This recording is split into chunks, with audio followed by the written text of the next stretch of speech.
Kita kasih tepuk tangan yang luar biasa bagi Tuhan. Sama-sama tundukkan kepalamu. Kita bersatu di dalam doa. Bapa yang baik, Bapa yang kami sembah di dalam nama anak-Mu yang tunggal, Tuhan kami Yesus Kristus. Betapa hati kami limpah dengan ucapan syukur. Sebab Tuhan Yesus terlalu amat sangat baik dalam hidup kami. Kami masuk bulan yang baru bersama dengan Tuhan. Sebab kami tahu hanya bersama dengan Tuhan kami cakap melakukan segala perkara besar. Kami percaya orang-orang yang mengandalkan Tuhan tidak akan pernah dipermalukan. Hari ini kami datang beribadah mencari wajah-Mu untuk mendengar firman-Mu. Segarkan jiwa kami, teguhkan perjanjian-Mu dalam hidup kami. Buat kami pulang dari ibadah pada siang hari ini. Kami menjadi pribadi yang totally different. Menjadi pribadi yang tidak sama waktu kami datang. Hamba berdoa jaringan yang kami pakai dicucikan, dikuduskan dengan darah Yesus. Jaringannya lancar, tidak ada gangguan, tidak ada halangan. Bahkan hamba-Mu yang telah Kau tibakan di tengah-tengah umat-Mu, urapi dia. Lidah bibir perkataannya ada tanda kuasa dan mukjizat.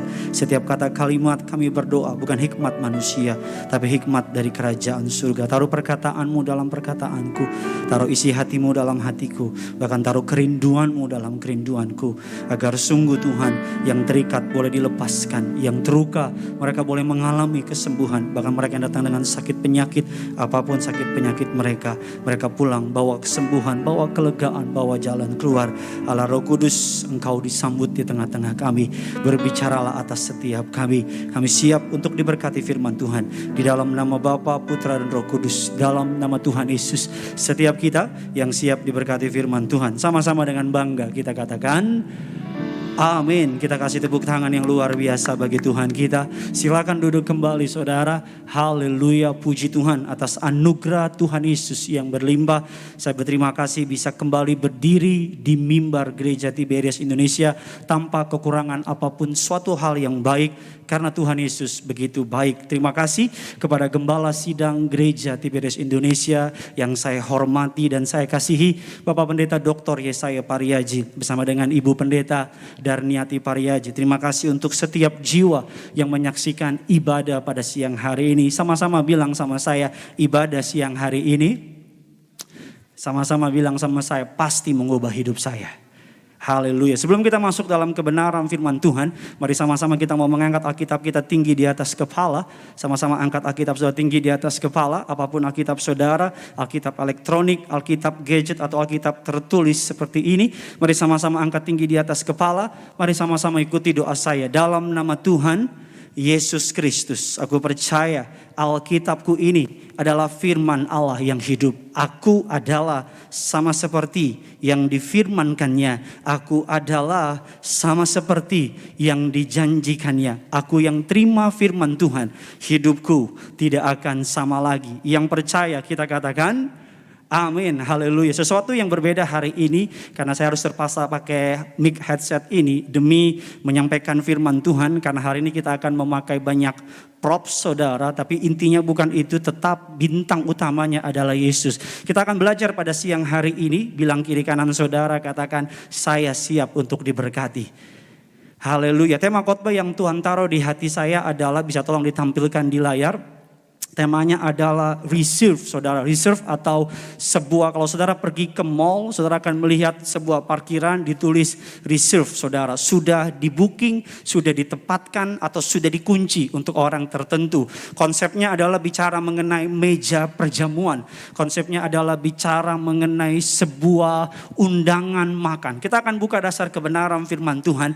Terambil dari sebuah ayat atau sebuah perikop yang paling terkenal atau mungkin terkenal nomor 2 dalam kitab Mazmur 23. Mazmur 23 ayatnya yang pertama sampai dengan ayatnya yang ke-6. Banyak orang berkata Mazmur 23 adalah ayat yang paling terkenal setelah Mazmur 91. Dan hari ini kita akan baca bersama-sama karena hanya 6 ayat, kita akan baca bersama-sama. Saya baca ayat yang pertama, teman saya Renali baca ayat yang kedua, saudara baca semuanya. Yang sudah di sana sama-sama dengan saya katakan saya pasti diberkati. Haleluya. Ayat yang pertama, Mazmur Daud, Tuhan adalah gembalaku, takkan kekurangan aku. 2, Ia membaringkan aku di padang yang berumput hijau. Ia membimbing aku ke air yang tenang. Ia menyegarkan jiwaku, ia menuntun aku di jalan yang benar oleh karena namanya. Sekalipun aku berjalan dalam lembah kekelaman, Aku tidak takut bahaya, sebab Engkau besertaku. Gadamu dan tongkatmu itulah yang menghibur aku. Engkau menyediakan hidangan bagiku di hadapan lawanku. Engkau mengurapi kepalaku dengan minyak, pialaku penuh melimpah. 6 sama-sama kita baca 3-2 ya.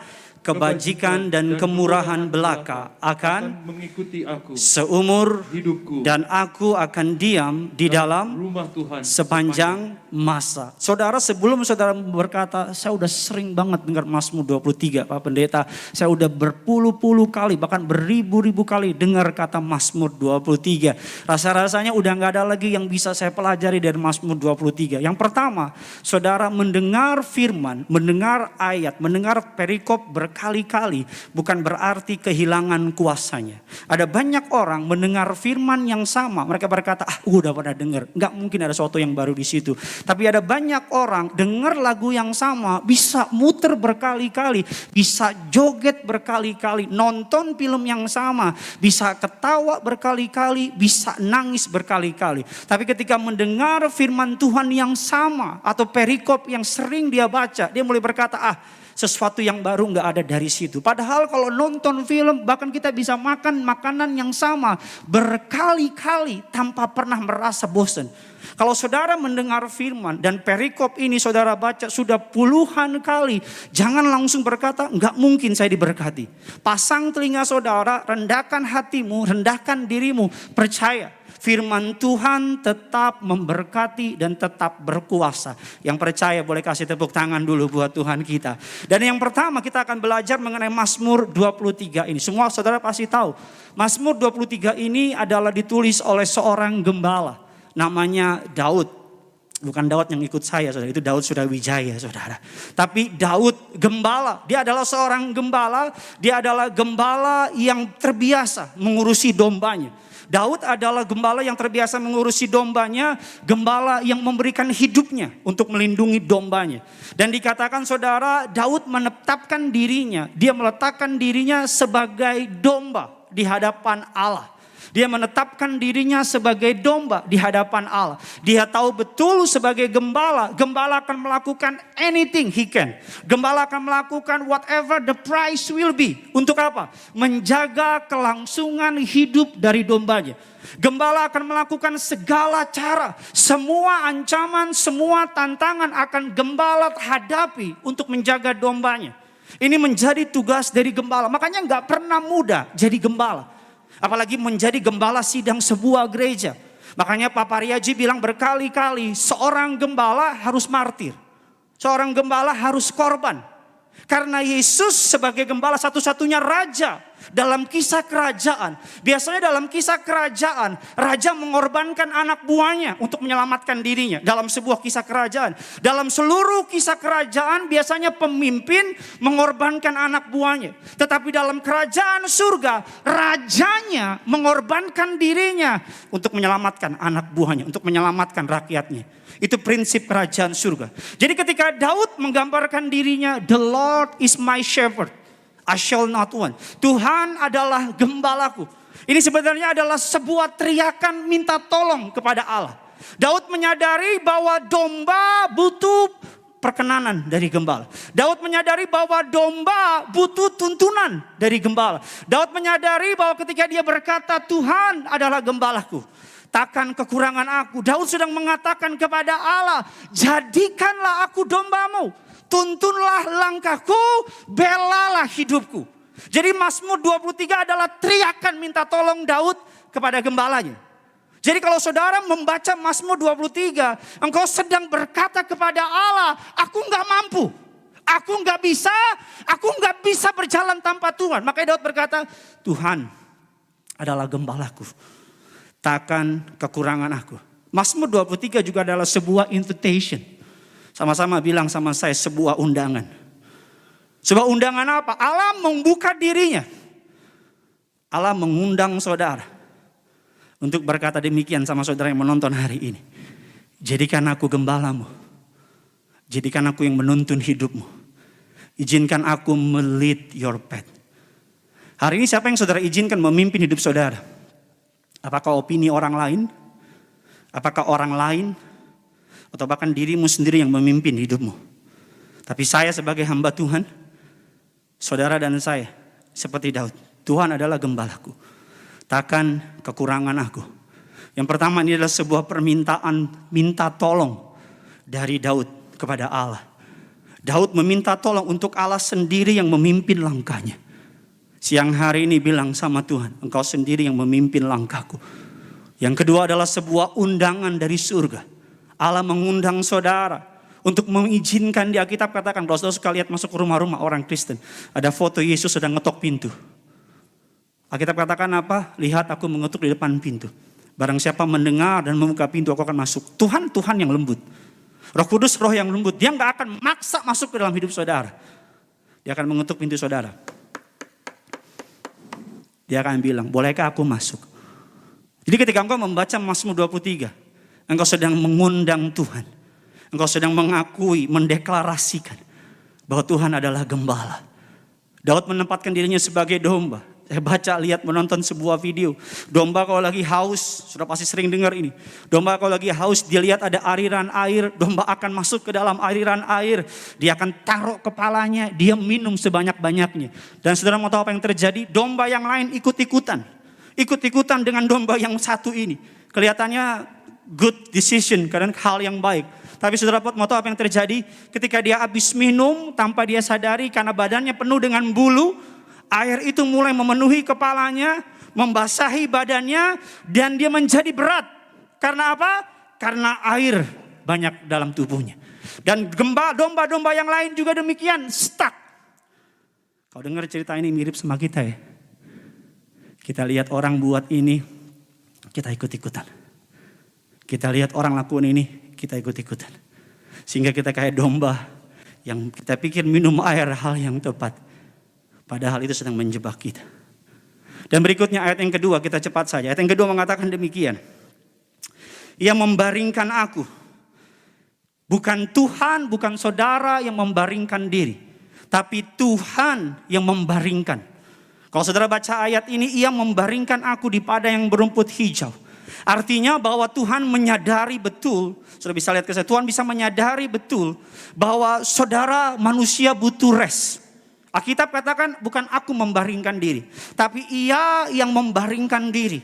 Karena manusia dia berusaha, dia ngerasa gak butuh istirahat. Dia ngerasa gak butuh rest. Dia ngerasa cari duit adalah jalan tercepat untuk mengamankan diri. Bekerja dengan keras cara terbaik agar gak dihina. Melakukan segala cara terbaik agar tidak dipermalukan. Itu manusia. Padahal Tuhan berkata you need a rest. Engkau butuh istirahat. Makanya kalau kita katakan ia membaringkan aku. Sama seperti anak saya, Genesaret Benyamin Simanjuntak. Anak saya dia main seharian. Sebagai ayahnya saya bilang, nak ayo tidur. Kamu udah kecapean main seharian. Dia bilang gak mau papa, Gene masih mau main. Bagi dia bermain adalah yang terbaik. Bagi saya, dia harus beristirahat. Saya gendong dia marah-marah. Saya taruh tempat tidur. Saya kasih susu. Dalam tempo sesingkat-singkatnya, dalam waktu cepat-cepatnya, 17 Agustus dikit lagi. Anak saya tidur nganga, nyenyaknya minta ampun. Di padang yang berumput hijau. Bukan hanya dia berikan engkau rest, istirahat. Jadi kalau hari ini engkau sedang cuti, engkau sedang mungkin kelihatannya dipecat, engkau sedang mundur, engkau sedang isoman, jangan buru-buru balik, sabar. Mungkin Tuhan sedang restore. Mungkin Tuhan sedang pulihkan. Sama seperti anak panah yang ditarik mundur. Kelihatannya mundur. Tapi sebenarnya ketika dilepas, melejit lebih tajam. Istilah orang zaman sekarang retret. Mundur 2-3 langkah. Untuk melaju lebih cepat. Ayat selanjutnya mengatakan demikian. Ia menyegarkan jiwaku. Ia menuntun aku di jalan yang benar. Oleh karena namanya. Yang dapat menyegarkan your soul cuman satu, Tuhan. Manusia gak dapat menyegarkan jiwa saudara. Engkau boleh lari ke narkoba. Engkau boleh lari ke free sex. Engkau boleh lari ke segala cara. Hanya Tuhan yang dapat menyegarkan jiwa saudara. Karena hanya Tuhan yang tahu bagaimana menyegarkan jiwa saudara. Alkitab katakan ia menuntun aku di jalan yang benar. Alkitab katakan dalam Amsal 14 ayat yang ke-12, silakan. Ada jalan yang disangka orang lurus, tetapi ujungnya menuju maut. Terjemahan lainnya dibaca Amsal 14:12. Ada jalan lebar dan menyenangkan, yang nampaknya benar di mata orang, tetapi menuju kebinasaan. Ada jalan lebar dan menyenangkan, nampaknya benar di mata orang, tetapi menuju kebinasaan. Hari-hari ini iblis sedang membuat jalan yang kelihatannya benar. Hari-hari ini iblis sedang membuat shortcut yang kelihatannya nyaman. Hari-hari ini iblis akan menawarkan berbagai macam penawaran sama saudara yang kelihatannya benar, kelihatannya menyenangkan, dan kelihatannya profitable, menguntungkan. Tapi tanpa saudara tahu engkau sedang dijebak menuju kebinasaan. Sama seperti domba. Domba nggak bisa cari rumput yang hijau. Domba cuma bisa berjalan seperti ini, dia kira rumput hijau, dia ke kiri, kaki gembala ke kanan. Ketika dia ke kiri tanpa dia sadari dia menuju ke jurang. Kita seperti domba. Kita nggak tahu apa yang kita lakukan, kita kira rekan bisnis kita baik, ternyata dia jahat di belakang. Di ayat keempat kita cepat saja saudara, dikatakan demikian, sekalipun, silakan.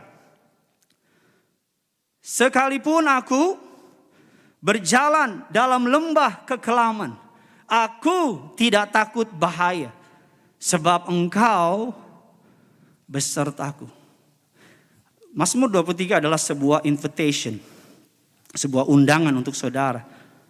Dia mengundang saudara untuk menjadikan dia sebagai shepherd. Saudara sheep. Kalau engkau mengizinkan Tuhan menjadi gembala saudara, Alkitab katakan engkau tidak akan kekurangan. Alkitab katakan dia akan membaringkan engkau. Dia akan membawa engkau di padang berumput hijau. Ia akan menyegarkan jiwamu. Alkitab katakan yang keempat, sekalipun engkau melewati lembah kekelaman, engkau tidak takut bahaya. Sebab apa? Engkau besertaku. Kita kasih tepuk tangan dulu yang luar biasa buat Tuhan kita. Invitation. Dan ayat yang kelima, ini inti dari khotbah saya. Engkau menyediakan hidangan bagiku di hadapan lawanku. Saya baca berkali-kali bersama dengan istri saya ayat ini.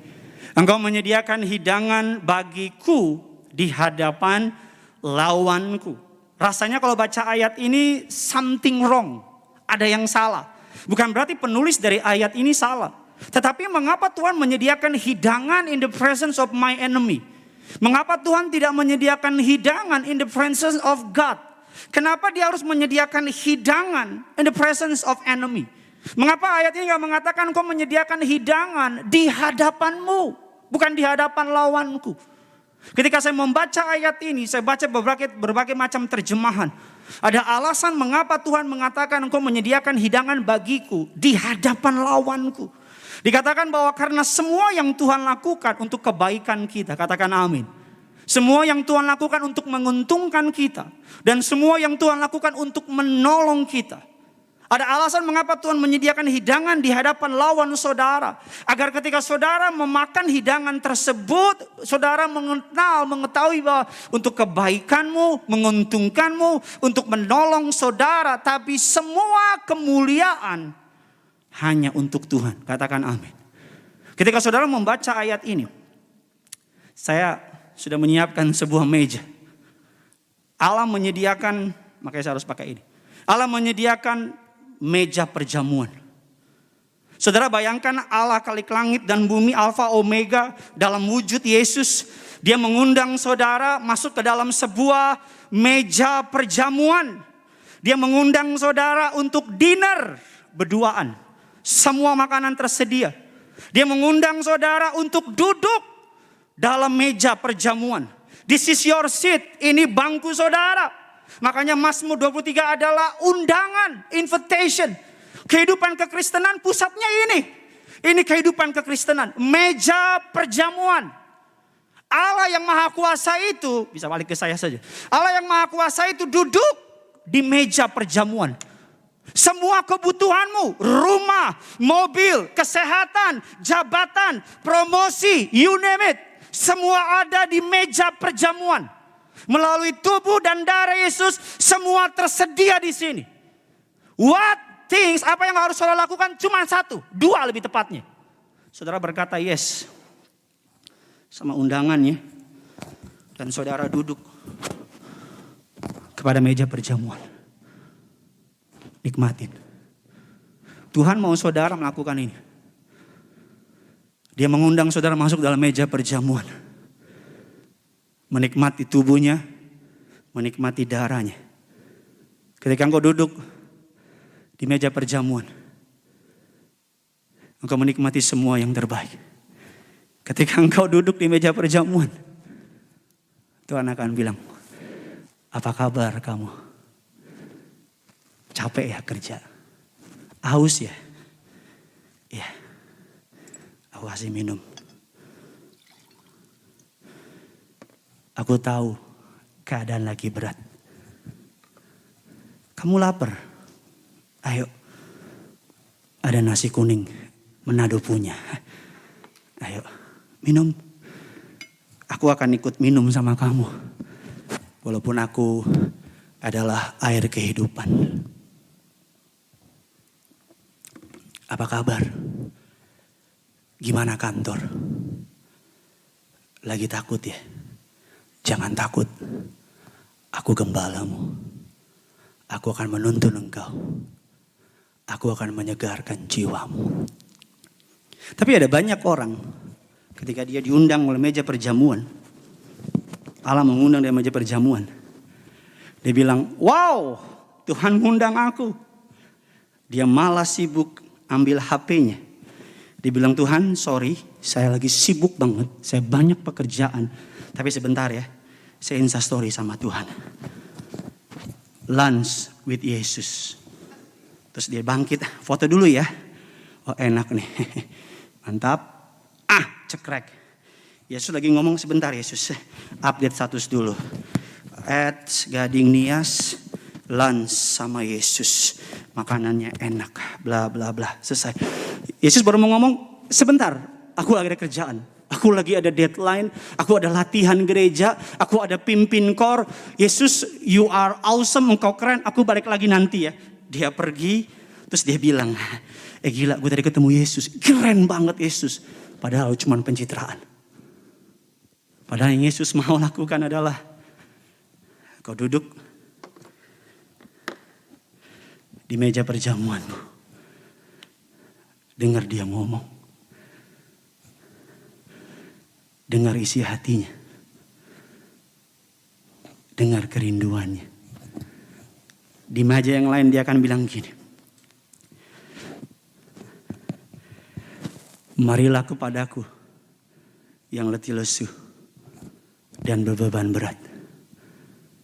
Aku akan memberikan kelegaan kepadamu.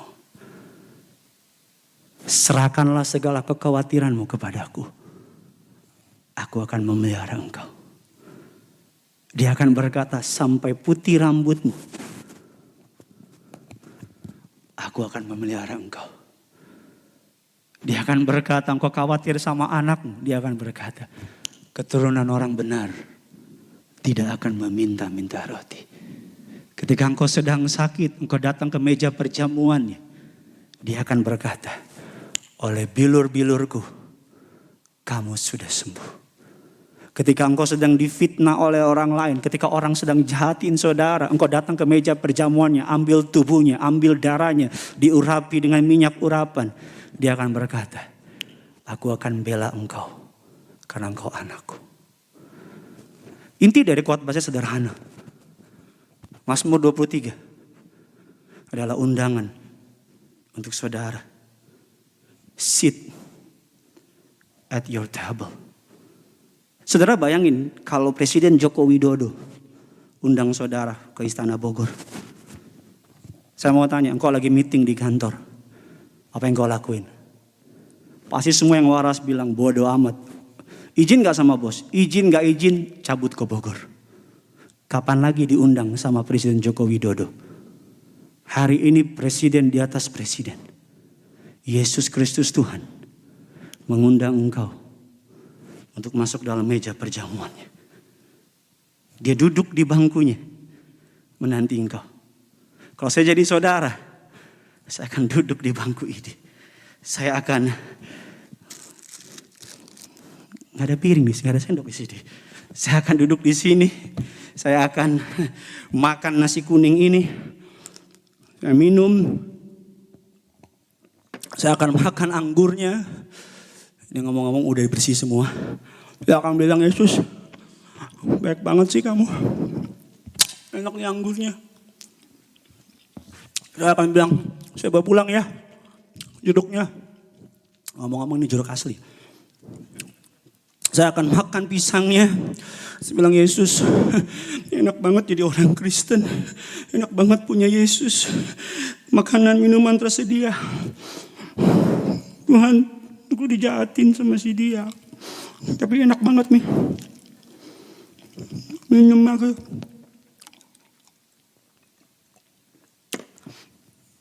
Makan sampai kenyang. Ketika para murid-murid serta Yesus dibangkitkan dari kematian, mereka kembali ke pekerjaan lama mereka. Sebentar. Nyambung. Mereka kembali ke pekerjaan. Jadi begini ya. Mereka kembali ke pekerjaan lama mereka. Dan Alkitab katakan, tampilkan ayatnya. Dalam Yohanes 21. Dalam Yohanes 21 ayat yang ke-12. Silakan. Kata Yesus kepada mereka, marilah dan sarapanlah. Tidak ada di antara murid-murid itu yang berani bertanya kepadanya, siapakah engkau? Sebab mereka tahu bahwa ia adalah Tuhan. Yesus maju ke depan, mengambil roti, dan memberikannya kepada mereka, demikian juga ikan itu. Saudara baca ayat ini, Alkitab katakan murid-murid sedang kecewa. Murid-murid sedang khawatir, iman mereka break karena Yesus mati di kayu salib. Mereka kembali ke pekerjaan lama mereka, menjadi nelayan. Alkitab katakan semalam-malaman mereka menyebar jala, gak dapat apa-apa. Gak dapat apa-apa, terus tiba-tiba all of a sudden Yesus bilang, hai anak-anak, adakah lauk pauk? Dan mereka bilang gak ada. Sudah semalaman mereka gak dapat apa-apa. Mereka sampai di pinggir pantai Danau Tiberias. Dan Yesus menyediakan ikan dan roti buat mereka. Dan dengan sangat lembut Yesus berkata, marilah sarapanlah. Marilah sarapanlah. Yesus mengundang murid-murid yang sedang kecewa, sedang takut, sedang khawatir, yang gak tahu mau buat apa. Yesus bilang sama mereka, marilah sarapanlah. Yesus mengundang meja perjamuan. Makanya jangan pernah lupa memulai hari dalam perjamuan. Tapi yang menarik, engkau menyediakan hidangan di hadapan lawanku. Jadi ayat ini menggambarkan saudara bahwa di tengah-tengah pembicaraan engkau dengan Yesus, iblis akan melakukan segala cara supaya saudara enggak terfokus. Karena inti dari meja perjamuan bukan makanannya. Tapi inti dari meja perjamuan bukan apa yang ada di meja. Tapi inti dari meja perjamuan adalah siapa yang ada di meja. Bisa ngerti maksud saya? Intinya bukan nasi kuning, pisang, ikan teri, apel, jeruk, kelapa yang udah hitam ini. Intinya bukan mejanya. Tapi intinya siapa yang duduk di samping sini. Jadi ketika engkau sedang duduk di meja perjamuan, Alkitab katakan in the presence of my enemy. Iblis dia bisa all of sudden, dia bisa ambil meja dan duduk di samping saudara. Pak Pendeta, tapi kan lagi sama Tuhan. Kok iblis bisa sih? Alkitab katakan ketika Allah sedang rapat besar dengan malaikat, iblis datang. Yesus Allah berkata, adakah engkau melihat hambaku? Alkitab katakan ketika Yesus dicobai di padang gurun, iblis mengganggu Yesus. So jangan berpikir ketika engkau ikut Tuhan nggak ada gangguan. Ketika engkau lagi di meja perjamuan, apalagi jatuh, sayang karena perlu dikembaliin ke warungnya. Ketika engkau sedang di meja perjamuan, iblis akan duduk di samping saudara. Iblis akan bilang, udah Kristen lama kan, nggak ada mukjizat ya, bohong kali Tuhan. Suami lo main gila dia, sambil dia ngomong saudara, dia makan makananmu. Dia main gila tau gak sih? Udah gak usah doa. Bohong doa itu. Pekerjaan, Baso tuh benci sama lo. Gak mungkin dia sayang lo. Apa tujuannya? Tujuannya dia mau saudara gak fokus sama Yesus. Tujuannya dia mau saudara fokus sama dia. Dia akan bilang sama saudara, gak akan ada perubahan sama hidup lo. Cerai aja. Istri lo gak akan berubah. Pendeta lo bilang berubah. Bohong pendeta lo. Pendeta juga pasti berhenti. Pelayanan. Pelayanan. Munafik orang pelayanan. Bohong. Udah. Gak usah dengerin. Dah. Yesus. Yesus. Bohong dah. Udah cabut. Gak usah di sini. Udah tinggalin gereja. Ya udah. Bohong. Makanya banyakan karena lapar. Saudara nangkap maksud saya? Satu hari saya jalan-jalan sama istri saya. Kita anniversary yang ke 2000 tahun. Jalan-jalan sama istri saya. Dan kami lagi anniversary. Dan di tengah-tengah lagi ngobrol-ngobrol sama istri. Tiba-tiba datang orang yang lihat saya dan bilang, Pendeta Gideon ya? Saya gak mungkin bilang kan, bukan, Lukas Ferdi. Pasti bilang iya. Dia cerita, ngobrol lama sama saya. Ngobrol panjang lebar. Sampai istri saya WA saya. Istri saya bilang, kan janjinya kita berduaan. Kok kamu fokus sama dia? Dan ketika saya nyiapin khotbah ini, Tuhan ingetin ilustrasi ini. Your part adalah bilang yes sama Tuhan. Dan duduk di meja perjamuan.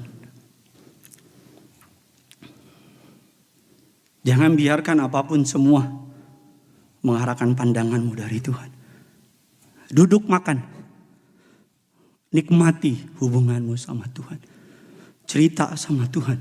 Sambil nikmati hidangan. Rumah pribadi, mobil yang baru, pekerjaan, jabatan. Semua di meja perjamuan. Semua ada di meja perjamuan. Ambil perjamuanmu. Nikmatin. Ngomong sama Yesus. Tuhan, aku tuh begini Tuhan. Aku tuh begini. Jadi meja samping. Dia akan bilang, lock your eyes on me. Fokus sama saya. Iblis akan bilang di samping saudara bilang, keluargamu gak akan berubah. Rumah tanggamu gak akan dipulihkan. Keadaanmu gak akan berubah. Kesehatanmu gak akan sembuh. Kutuki Tuhan. Tuhan tuh gak ada. Yesus bilang sama saudara. Fokus sama saya. Gak usah lihat dia. Fix your eyes on me. Nikmati meja perjamuanmu. Nikmati tubuh darahnya. Apa cirinya? Iblis sedang duduk di samping meja saudara. Saya kasih 5 jawaban. Apa cirinya? Iblis sit on your table. Yang pertama, ketika engkau mulai, tolong tampilkan. Yang pertama, apa cirinya? Iblis duduk bersama dengan saudara. Engkau akan mulai berpikir untuk meninggalkan pelayanan. Engkau akan mulai berpikir untuk meninggalkan keluargamu. Engkau akan mulai berpikir untuk give up sama keadaanmu. Kembali ke saya. Engkau akan mulai berpikir, kalau gini gue cerai aja deh. Kalau kayak gini gue berhenti aja deh. Kalau kayak gini gue gak usah pelayanan, gue stop pelayanan. Gak ada perubahan. Itu cirinya. Iblis sedang di sampingmu dan bilang, udah gak ada perubahan sama hidupmu. Ciri yang kedua. Apa cirinya iblis duduk di table saudara? Yang kedua dikatakan demikian. You are not good enough. Engkau kurang cantik, kurang tinggi, kurang pintar. Dia akan mengingatkan semua kekuranganmu sehingga engkau merasa tidak layak. Bisa cepat kembali ke saya saja, gak usah saya ingetin. Dia akan mengingatkan engkau bahwa engkau kurang cantik, kurang tinggi, kurang putih. Pokoknya whatever you do kurang. Kurang. Mama lo lebih sayang sama kakak lo. Papa lo lebih sayang sama adik lo. Lo tuh makanya si doi pilih yang lain. Karena lo tuh kurang cantik. Itu ciri yang kedua, iblis sedang duduk di samping saudara. Take your seat. Ambil kursimu. Dia akan berusaha menghalangi engkau. Untuk engkau gak bisa mendengar Tuhan. Ciri yang ketiga. You are not gonna make it. Dia akan bilang, gak mungkin berhasil. Mustahil. Punya anak, pakai otak lo. Udah berapa usia lo?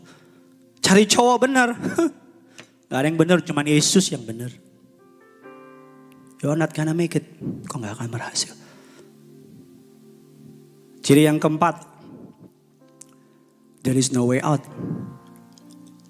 Gak ada yang sayang sama saya. Benci semua sama saya. Gak akan ada jalan keluar. Gak akan ada pertolongan. Dan ciri yang kelima, ini kesukaan saya. Remember your scars. Dia akan bilang, ingat lu kan bukan orang bener. Ingat masa lalu lo. Lo tuh siapa dulu? Lo tuh buat dosa. Ingat gak kegagalan lo dulu 2 tahun yang lalu? Ingat gak kegagalan lo 5 tahun yang lalu? Ingat gak dosa lo 7 tahun yang lalu? Dia akan membuat saudara mengingat dosa saudara. Mengingat luka saudara. Kalau ini yang terjadi sama saudara, artinya iblis sedang duduk at your seat. Iblis sedang membuat untuk mengingat luka saudara. Padahal yang Tuhan bilang bukan remember your scars. Tapi remember his scars. Bukan ingat lukamu, tapi ingat lukanya Yesus. Tangannya berlubang paku untuk saudara dan saya. Ketika engkau mengingat, ketika dia sedang mengambil roti. Inilah roti hidup. Inilah tubuh Kristus. Ketika engkau menerima roti dari dia, kau mengingat di tangannya ada bekas paku. Dan ketika engkau mengingat his scars, kau akan mengingat. Karena iblis, Alkitab dalam Yohanes 10 ayat ke-10, iblis datang untuk mencuri, membunuh, dan membinasakan. Dia akan duduk di sampingmu. Dia akan mengingatkan engkau. Gak ada mukjizat bagimu. Gak ada jalan keluar bagimu. What should you do? Take your seat. Ini bangkumu. Ini milikmu. Saya bilang tadi reserve. Sudah di booking demi namamu. Darahnya sudah mensiling bangku ini buat saudara. Oleh kematian Yesus di kayu salib, oleh tubuh dan darahnya, engkau dan aku punya hak duduk di bangku ini dan have conversation with Jesus. Bisa ngomong sama Yesus. Fix your eyes on Jesus. Saya berdoa agar firman Tuhan ini yang sangat sederhana, saya lakukan extra mile. Saya sengaja, saya minta tolong istri saya siapkan jeruk, apel dan teman-temannya. Ada beberapa teman kirimin nasi kuning, saya bilang, oh pucuk dicinta, ulang pun tiba. Ada beberapa teman kasih juga mie dan sebagainya. Apel, jeruk segala macam kami taruh situ. Saya sengaja pakai headset ini. Demi agar saudara dapat memahami bahwa the things, hal saudara yang harus lakukan cuma satu. Accept his invitation. Terima undangan perjamuannya. Makanya Papa Riaji bilang jangan sampai gak ada minyak, jangan sampai gak ada anggur. Harus ada terima tubuh darah Yesus. Pagi, siang, malam terima perjamuan. Karena di perjamuan kudus, di tubuh dan darah Yesus, semua jawaban doa ada di sini. Katakan amin. Dalam tubuh darah Yesus ketika engkau mengingat kematiannya di kayu salib. Makanya Alkitab katakan lakukanlah ini sebagai sebuah peringatan akan aku. Karena Yesus berkata sama saudara apa? Ketika engkau lemah, ambil perjamuan kudus. Ambil tubuh darah Yesus. Ketika engkau takut, ambil perjamuan kudus. Ingat, Yesus mati saja dia mau. Ingat dia disiksa sedemikian rupa. Ketika engkau mengangkat darahnya. Pak Pendeta, saya sedang khawatir.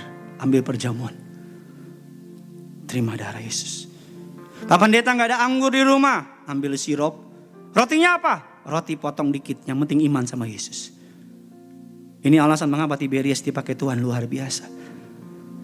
Karena gereja ini tiap saat ibadah selalu ada perjamuan.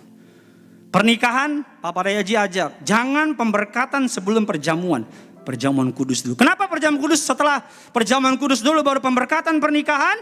Karena ketika engkau perjamuan, dosamu, ikatanmu, kutukmu, pelanggaranmu gak ada lagi. Sudah dibayar di kayu salib. Dan ketika engkau perjamuan, engkau terima darah Yesus, pernikahanmu ditudungi oleh darah Yesus. Ini pesan yang luar biasa. Sit at the table. Duduk di meja perjamuan. Nikmati. Tolong tampilkan makanannya. Jeruk, roti, anggur, bahkan susu. Semua tersedia buat saudara. Apa yang harus saya lakukan, Pak Pendeta? Duduk di bangku perjamuanmu. Ngobrol sama Yesus. Kan lagunya bilang, bila hati terasa berat, tak seorang pun mengerti bebanku. Ku tanya Yesus, apa yang harus ku buat? Apa jawab Yesus? Dia berfirman, mari datanglah.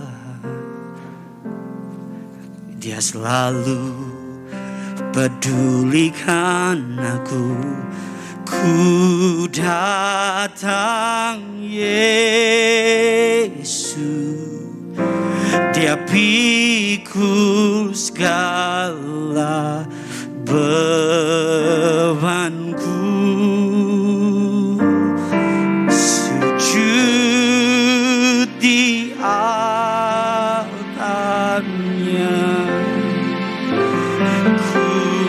bawa hidupku, ku terima anugerahnya. Dia ampuniku dan bebaskanku. Dia ubah hidupku, baharui hatiku. Sama-sama bilang sama saya. Sesuatu terjadi saat datang di altarnya. Tetap Alkitab saudara, sama-sama kita bangkit berdiri. Kita datang sama Tuhan. Sama-sama kita angkat lagu ini. Pegang tangan suamimu, pegang tangan istrimu. Fix your eyes on Jesus. Sama-sama datang sama Tuhan. Bila hati terasa berat, tak seorang pun mengerti bebanku. Ku tanya Yesus, apa yang yang harus ku buat. Dengan imanmu bilang, Dia berfirman, mari datanglah. Dia selalu pedulikan aku. Ku datang Yesus, Dia pikul segala beban. Mari sama-sama Tiberias datang ke meja perjamuannya. Bilang sama Tuhan, kami sujud di altar-Mu. Kami bawa kegagalan, ketakutan, kekhawatiran, kami letakkan dalam mezbah-Mu Tuhan. Amin. Dia ampuniku dan bebaskanku. Dia ubah hidupku, baharui hatiku. Angkat tanganmu dua-dua, bilang sama Yesus, amin. Yes, terjadi saat datang di alam.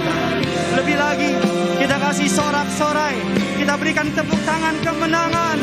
Sujud di alam, kami bawa hidupku, kami bawa keluarga kami, kami bawa usaha kami bawa rumah tangga kami bawa semua hidup kami.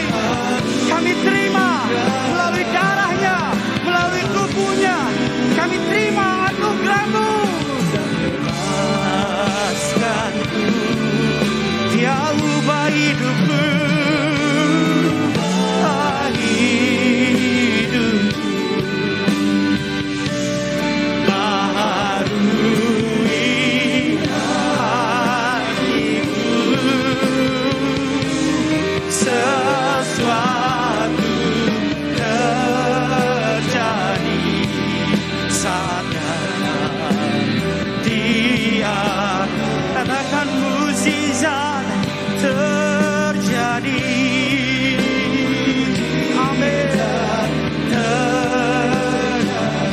pemulihan pasti terjadi. Bilang kemenangan terjadi. Kemenangan sesuatu terjadi. Sesuatu terjadi saat datang di atas. Saya bisa lihat saya ke depan. Yesus mengundang saudara di meja perjamuan. Yesus berkata, marilah, sarapanlah. Mazmur 23 adalah undangan untuk masuk dalam meja perjamuannya. Dia sudah mati di kayu salib, sarapanmu tubuhnya, sarapanmu adalah darahnya.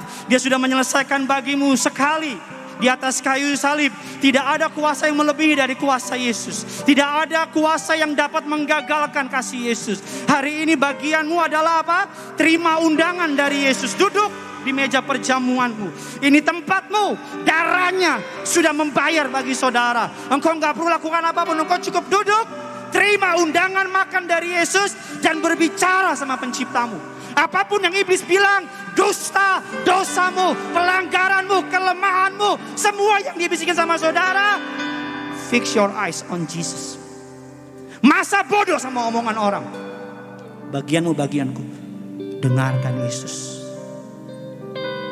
Makanya Daud berkata, Tuhan adalah gembalaku, takkan kekurangan aku. Ia membaringkan aku di padang yang berumput hijau. Ia menyegarkan jiwaku. Ia menuntun aku di jalan yang benar. Bahkan Alkitab katakan, sekalipun aku berjalan menuju lembah kekelaman, aku tidak takut bahaya. sebab gadamu, sebab tongkatmu, itu yang menyertai aku. Alkitab katakan engkau menyediakan hidangan bagiku di hadapan lawanku. Pialaku penuh melimpah. Engkau mengurapi aku dengan minyak. Kebajikan, kemurahan akan mengikuti aku. Bagianmu adalah duduk di meja perjamuan Tuhan. Bagianmu adalah percaya Yesus sudah menyelesaikannya bagi saudara. Bagian saudara adalah fix your eyes on Jesus.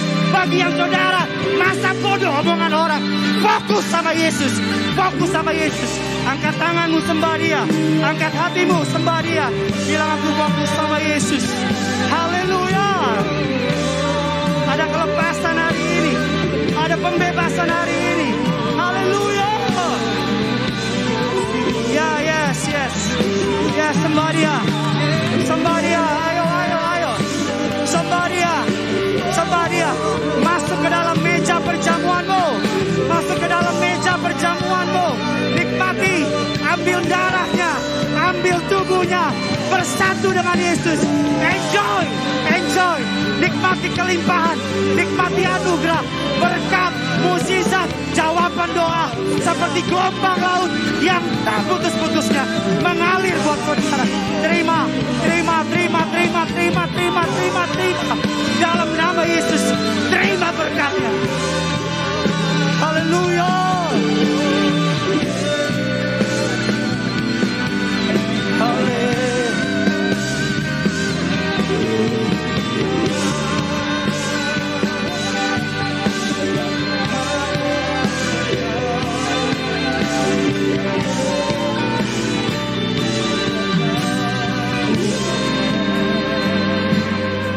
Sejenak naikkan doa saudara.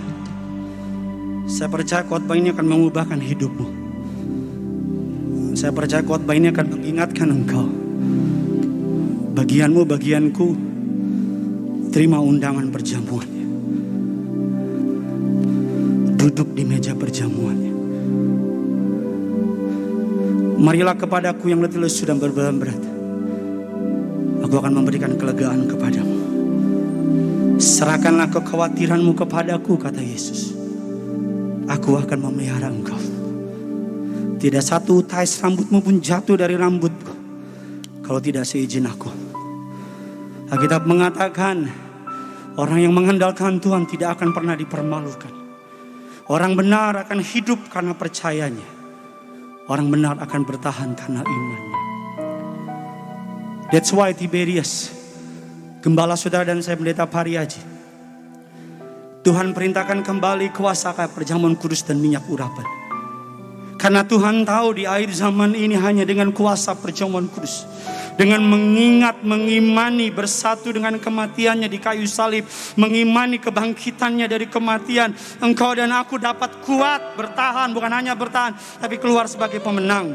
Karena Tuhan tahu hanya dengan diurapi, engkau mengurapiku dengan minyak, pialaku penuh melimpah, kebajikan, kemurahan belaka senantiasa mengikuti hidupku. Saya berikan saudara 1-2 menit untuk berdoa sama Tuhan. Naikkan doamu sama Tuhan. Pegang tangan suami, bahkan para pengerja. Tuhan mengasihimu. Sudah terlalu lama engkau duduk di meja perjamuannya, tapi kau izinkan iblis berkata-kata dalam hidupmu.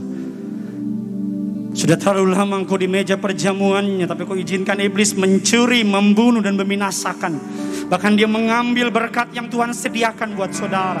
Bahkan dia menggagalkan rancangannya dalam hidup saudara. Bahkan dia mencuri berkatnya dalam hidup saudara. Sudah terlalu banyak mukjizat dibatalkan karena engkau mendengar dusta dari si jahat.